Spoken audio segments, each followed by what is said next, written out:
इस महीने के शुरू में बाजार ने कई बार रिकॉर्ड हाई बनाया, लेकिन अब बुल सुस्ताने के मूड में दिख रहे हैं। मिड कैप्स पर खासा दबाव है। स्मॉल कैप इंडेक्स तो पिछले 6 दिनों से लगातार फिसल रहा है। अमेरिका में फेड की बॉन्ड खरीद घटने की आशंका से बाजार की धड़कनें बढ़ी हुई हैं। लेकिन इस बीच राहत की बात यह है कि देश की इकोनॉमी धीरे धीरे खुल रही है। कोरोना से जुड़ी पाबंदियां घट रही हैं और मॉनसून के भी सामान्य रहने की उम्मीद है। ऐसे माहौल में बाजार के लिए आने वाले दिन एक्शन भरे हो सकते हैं। इसी एक्शन को इनकैश करने के लिए हफ्ता वसूली में हमारे एक्सपर्ट्स आपको दमदार शेयर्स बताएंगे।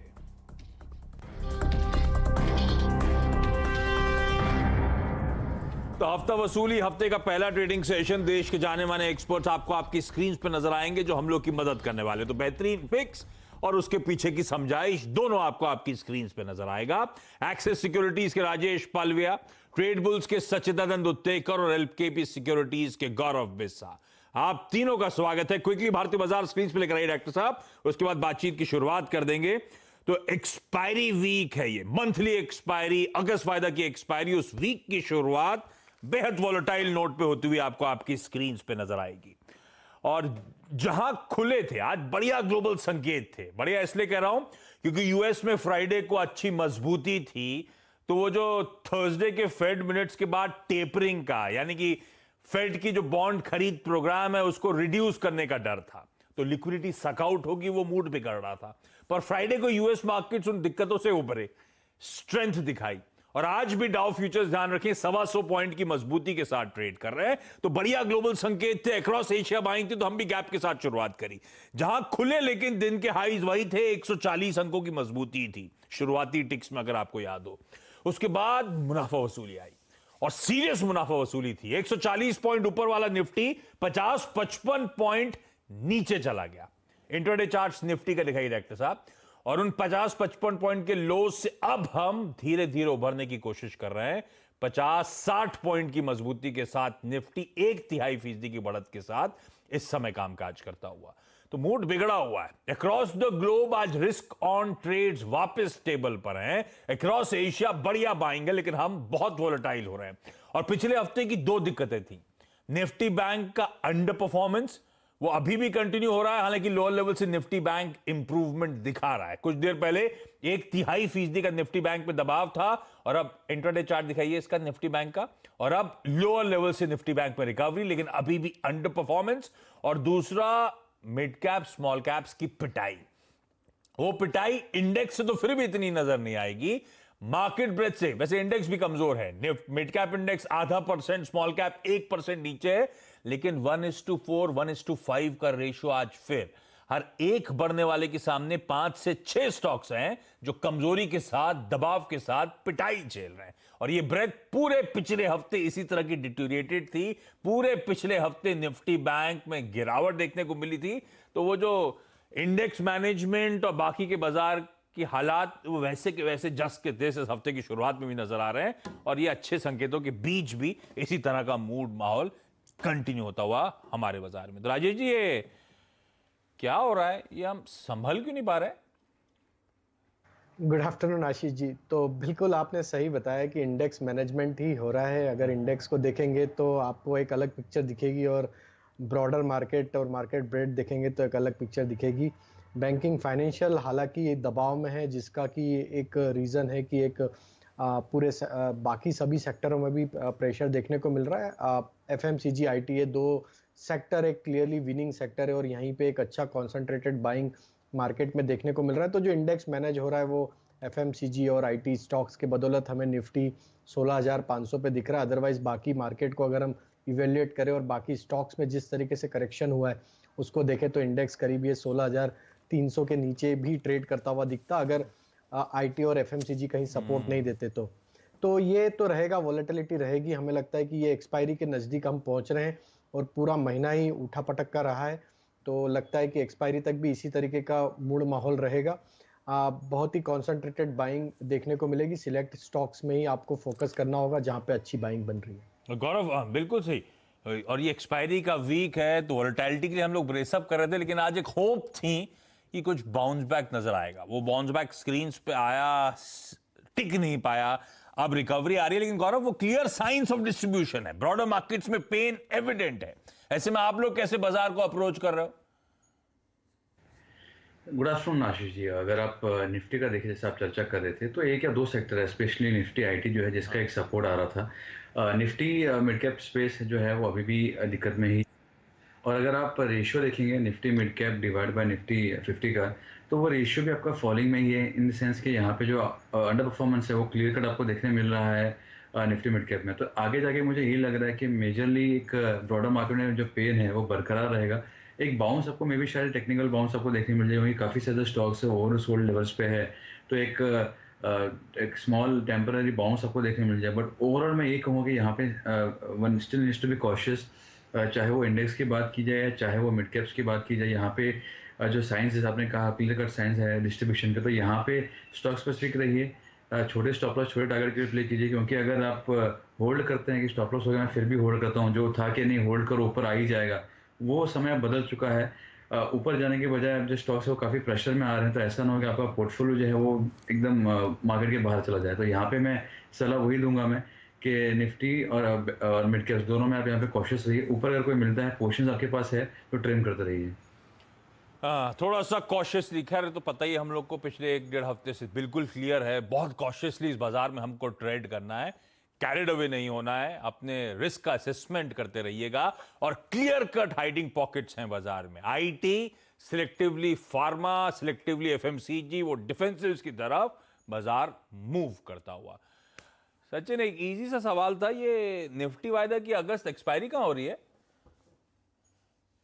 गुड आफ्टरनून आशीष जी, मुझे लग रहा है यहाँ पर एक्सपायरी के लिहाज से ज्यादा स्ट्रेस नहीं लेना चाहिए, क्योंकि जिस तरीके से स्ट्रक्चर है, मुझे लग रहा है 16,300 एक कमेंडेबल बेस है, एंड मुझे नहीं लग रहा है कि इसके नीचे के स्विंग्स बनने चाहिए।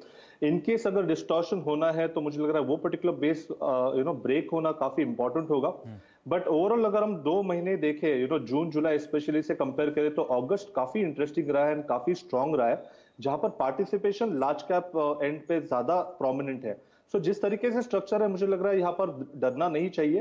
एक बाय ऑन डिक्लाइंस की रणनीति आपकी कंटिन्यूड रहनी चाहिए। अगर क्रिटिकल लेवल्स की अगर हम बात करें तो 16,230 के नीचे जब तक एक वीकली क्लोजिंग एस्टैब्लिश नहीं होती, तब तक ये मार्केट एक हेल्दी ट्रेंड में है।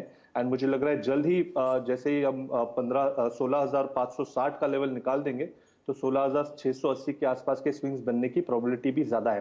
तो एज ऑफ नाउ तो इतना तो क्लियरली एविडेंट है कि 16,300 के नीचे की एक्सपायरी तो नहीं लग रही है।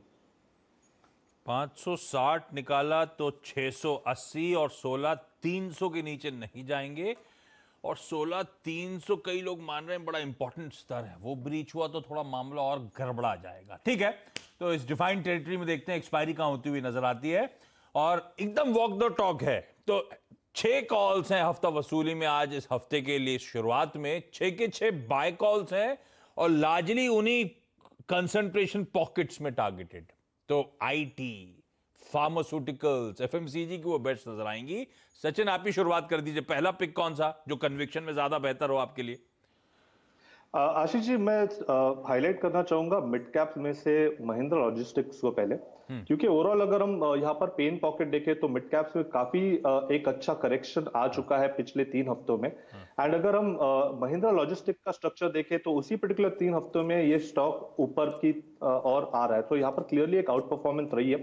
ब्रॉडर स्ट्रक्चर देखें तो वीकली चार्ट्स आपके सामने है। 2019 से एक राउंडिंग बॉटम फॉर्मेशन था, जिसका ब्रेकआउट हाल फिलहाल में आया था, उसके बाद काफी अच्छा पुल बैक आया, वापस वहां पर एग्जम्पशन हुई है। तो मुझे लग रहा है शॉर्ट टर्म के लिहाज से 2 से 3 हफ्तों में 830 के आसपास के स्विंग्स बनने चाहिए। सो खरीदारी करनी है महिंद्रा लॉजिस्टिक्स इस पर्टिकुलर काउंटर में। स्टॉप लॉस आपको लगाना है अराउंड 710 का।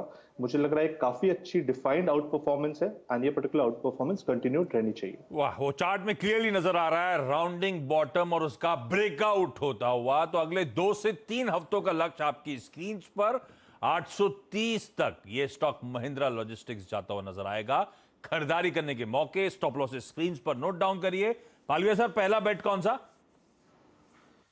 तो आशीष जी पहला बेट लार्ज कैप आईटी से, जैसा कि हमने बताया कि आईटी सेक्टर ही एक अच्छा परफॉर्मेंस दिखा रहा है, तो आईटी सेक्टर से हम लार्ज कैप टीसीएस के साथ यहाँ पे रिकमेंडेशन करना चाहेंगे। और जिस तरीके से इसका सेटअप है, मैंने आपके साथ जो चार्ट शेयर किए वो दोनों चार्ट शेयर किए, डेली चार्ट और वीकली चार्ट। तो डेली चार्ट के सेटअप के हिसाब से अगर आप देखें तो इसमें अगर हम फिबोनाची रिट्रेसमेंट एक्सटेंशन करते हैं तो इसमें जो टारगेट बन के आ रहे हैं वो 3800 तक के टारगेट इसमें बनते हुए आ रहे हैं। और अगर हम वीकली सेटअप के हिसाब से देखें तो स्टॉक ने एक मल्टीपल रेजिस्टेंस जोन का ब्रेकआउट दिया है। और जिस तरीके से ओपन इंटरेस्ट एडिशन होते हुए दिखा है पिछले दिनों में और आज के सेशन में भी स्पेशली देखें तो 8% का ओपन इंटरेस्ट ऐड होना टीसीएस के लिए काफी बड़ी बात है। तो ये दर्शाता है कि आईटी सेक्टर तो यहाँ से कंटिन्यू रहेगा तेजी में। तो टीसीएस को यहाँ से बाय करना, बाय एंड एक्यूमुलेट करें रेंज में 3660 3620 ये रेंज हम सजेस्ट करेंगे। 3580 के आसपास स्टॉप लॉस रखें और 3750 से 3800 ये दो टारगेट हमें लगता है टीसीएस में आते हुए दिख सकते हैं। तो टीसीएस को बाय करने की सलाह रहेगी यहाँ से पोजिशनल बेसिस पे। तो डेली देखें, वीकली सेटअप देखें, मजबूत रिकॉर्ड उच्चतम स्तरों पर टीसीएस कामकाज करता हुआ और वायदा में भी अच्छा एडिशन होता हुआ। तो टीसीएस वो स्टॉक जो हर पैमाने पे बेहतर लगता है आईटी स्वीट स्पॉट में, और उसमें इस दिग्गज पे दाव लगाइए 3750 और इवेंचुअली 3800 तक की ये दिग्गज आईटी कंपनी कर रही है तैयारी। तो इसकी क्वालिटी पे फोकस, दिग्गज स्टॉक पे फोकस और जो सेक्टर इन फ्लेवर है उसका एक प्रेफर्ड बेट। गौरव, पहला पिक आपकी तरफ से कौन सा? देखिए, पहला जो स्टॉक मेरे पास तो काफी इंटरेस्टिंग सेटअप है वो है वरुण बेवरेजेस लिमिटेड। यहाँ पे अगर आप देखेंगे तो सबसे इंटरेस्टिंग बात क्या है कि ये कंटिन्यूशन पैटर्न दे रहा है। कंटिन्यूशन पैटर्न मतलब क्या होगा कि जो जैन 2020 में हाई मारा था, फिर कोविड के समय में सारे स्टॉक्स गिरे थे, उसके बाद में जो रिकवरी आई थी और इसने जो लेवल्स क्रॉस किए थे उसको इसने फिर से रीटेस्ट किया अराउंड लेवल्स ऑफ 570, एक रीटेस्ट किया, फिर एक रेंज में गया, ब्रेकआउट देखने मिला और फिर उस ब्रेकआउट को रिटेस्ट किया अराउंड 720 और फिर एक ब्रेकआउट देखने मिला है। तो जो आप चार्ट पे देख रहे हो यही है कि ये जो है एक रेंज बनाता है, ब्रेकआउट रहता है, उसको रिटेस्ट करता है, फिर नया रेंज में जाता है। तो ये इससे क्या होता है, आपका आरएसआई कूलिंग ऑफ हो जाता है, आपके वॉल्यूम पार्टिसिपेशन काफी अच्छा हो जाता है। तो ये एक काफी स्ट्रॉन्ग कंटिन्यूशन पैटर्न है। दूसरा, अगर आप वॉल्यूम प्रोफाइल देखोगे तो सिर्फ आज का मत देखिए, आप अगर पिछले 3 या 4 दिन का देखोगे तो कंसिस्टेंटली जो वॉल्यूम प्रोफाइल है वो पॉजिटिव हो रहा है। मतलब एक वॉल्यूम बाहर है, उससे थोड़ा ज्यादा दूसरा वॉल्यूम बाहर, फिर तीसरा वॉल्यूम और उससे ऊपर है, अब प्राइस भी ऊपर ऊपर जा रहा है। और ये उस समय में जहाँ पे हम डिस्कस करते हैं कि मिड कैप जो स्टॉक्स है वो लैंग्वेज हो रहे हैं, तो यहाँ पे वीक मिड कैप सेटअप्स में ये जो है वो काफी स्ट्रॉन्ग आउट परफॉर्मेंस दिखा रहा है इन टर्म्स ऑफ प्राइस और इन टर्म्स ऑफ वॉल्यूम्स। तो वो सबसे स्ट्रक्चर जो है काफी बेहतरीन हो चुका है। इसके जो नेक्स्ट हर्डल्स है वो आपको 900 के बाहर ही देखने मिल रहे हैं। तो एक टारगेट आपका 900 का होगा और 800 का इसमें आप स्टॉप लॉस लगा सकते हैं। अगर ये 900 होल्ड करता है तो मैं समझता हूँ ये 950,000 के लेवल को महीने 2 महीने में दिखा सकते हैं। तो काफी स्ट्रॉन्ग कंटिन्यूशन स्ट्रक्चर है। तो मेरा जो फर्स्ट प्रेफर्ड पिक होगा वो होगा वीबीएल। स्ट्रॉन्ग कंटिन्यूएशन पैटर्न अपने हाईज को ब्रीच करेगा और शायद 4 डिजिट तक जाने की तैयारी भी कर सकता है वरुण बेवरेजेस। तो बढ़िया मोमेंट। तो देवयानी नहीं चल रही तो वरुण चल रहे हैं। तो देवयानी इंटरनेशनल जो रीसेंट लिस्टिंग है ऐसी ग्रुप कंपनी की, असल में रविकांत जयपुरिया साहब के बेटा और बेटी के नाम से दोनों कंपनी। देवयानी जो रीसेंट लिस्टिंग ठंडी पड़ रही है तब वरुण की बारी चलने की। पालिया साहब, अगला स्टॉक कौन सा? आशीष जी, जो अगला स्टॉक है वो मिड कैप स्पेस से और वो एस्टर डीएम हेल्थ केयर, ये स्टॉक को हमने यहाँ पे चुना है। और ये स्टॉक को चुनने का रीजन ये है कि ये स्टॉक में अगर हम देखें तो एक मल्टीपल रेजिस्टेंस जोन का ब्रेकआउट वीकली चार्ट पे होते हुए दिखा है। और अगर हम इसके मंथली वीकली सेटअप देखें तो stock across all time frame एक बुलिश टेरिटरी में ट्रेड कर रहा है। इस मंथ में देखें तो काफी बड़ा वॉल्यूम एक्शन विद प्राइस देखने को मिला है। डेली सेटअप के हिसाब से भी स्टॉक नियर टर्म चार्ट पे एक पॉजिटिव टेरिटरी में ट्रेड कर रहा है। तो ये स्टॉक में हमें लगता है जो कंटिन्यूटी बनी हुई है, एक आउट परफॉर्मेंस यहाँ से दिखाता हुआ दिख रहा है। हमें लगता है ये स्टॉक को यहाँ से बाय करके ही चलना चाहिए। पोजिशनल बेसिस पे हम 220 225 तक के टारगेट इसमें एक्सपेक्ट कर रहे हैं। कोई भी वॉलेटिलिटी में अगर डिप मिलती है तो 199 193 ये रेंज में इसको बाय एंड एक्यूमुलेट करें। करंट लेवल से 187 के आसपास स्टॉप लॉस सजेस्ट करेंगे और एस्टर डीएम को हम बाय करने की सलाह देंगे 220 225 के टारगेट के लिए। ब्रेकआउट और तगड़े वॉल्यूम्स के साथ अपने 52 हफ्तों के हाईज आज छुए और जो बाइंग टेरिटरी है उसी पे चल रहा है 199 से 193 का जोन। तो इन लेवल्स पे खरीदारी कर लीजिए। अच्छे एग्रेसिव टारगेट्स आपकी स्क्रीन पर। सचिन, अगला स्टॉक? आशीष जी, यहाँ पर फोकस जरूर करना है एफएमसीजी इस पर्टिकुलर सेक्टर पे। एंड मुझे लग रहा है यहाँ पर गोदरेज सीपी अभी भी काफी अच्छे मौके दे रहा है ट्रेडिंग लॉन्ग पोजीशंस ऐड करने के लिए। ओवरऑल अगर इसका स्ट्रक्चर देखें तो लगभग 12 मई के आसपास एक काफी बड़ा प्राइस एक्सपेंशन हुआ था एंड उसके बाद प्राइस एक्शन काफी कंट्रोल्ड रही है एक एंड्रू पुचफॉक रेंज के विद इन। सो यहाँ पर हाल फिलहाल में भी जो ब्रेकआउट हुआ था कल के सत्र में, वहां पर एक राउंडिंग बॉटम फॉर्मेशन था जिसके प्राइस टारगेट काफी ब्लेंड होते हैं इस पर्टिकुलर टूल के अपर एंड से। सो लगभग 1120 के प्राइस एक्सपेक्टेशन होगी। स्टॉप लॉस आपको लगाना है अराउंड 1020 के आसपास एंड जिस तरीके से ये स्ट्रक्चर है मुझे लग रहा है ये पर्टिकुलर टारगेट्स लगभग एक हफ्ते के अंदर आ जाने चाहिए।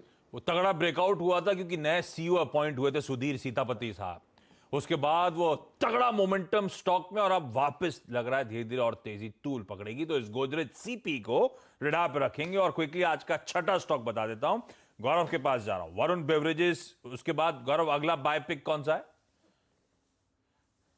काफी फेमस F&O नेम भी है, वो है हेवल्स। यहाँ पे अगर आप देखोगे तो काफी एक अच्छा आउट परफॉर्मेंस आपको देखने मिला है day on day, week on week. अगर आप देखोगे तो प्रीवियस उसके स्विंग हाइस थे 1230-40 के, उसको ये पार कर चुका है। वॉल्यूम पार्टिसिपेशन काफी स्ट्रांग है।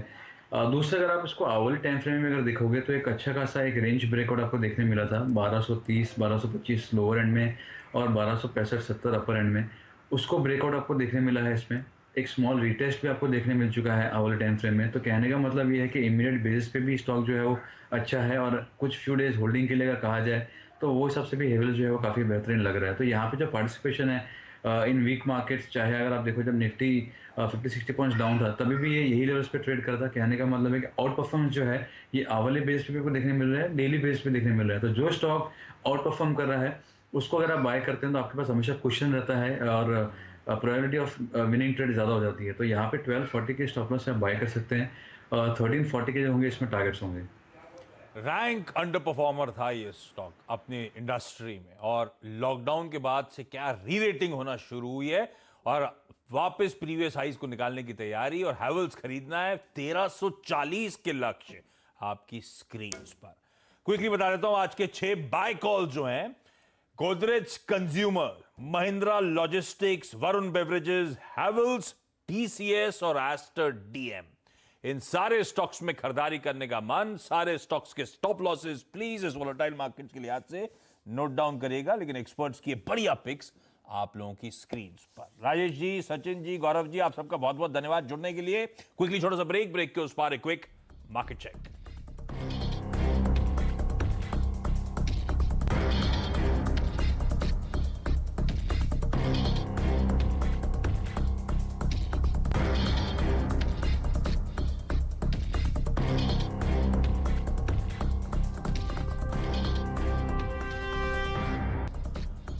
ओके, मार्केट तो जहां हमने लास्ट रिव्यू चेक लिया था वहीं पे खड़ा हुआ है। आप लोग की स्क्रीन्स पे टीजर आएंगे कल के और अब इस हफ्ते के साजबो और सेंसेक्स के शोज के।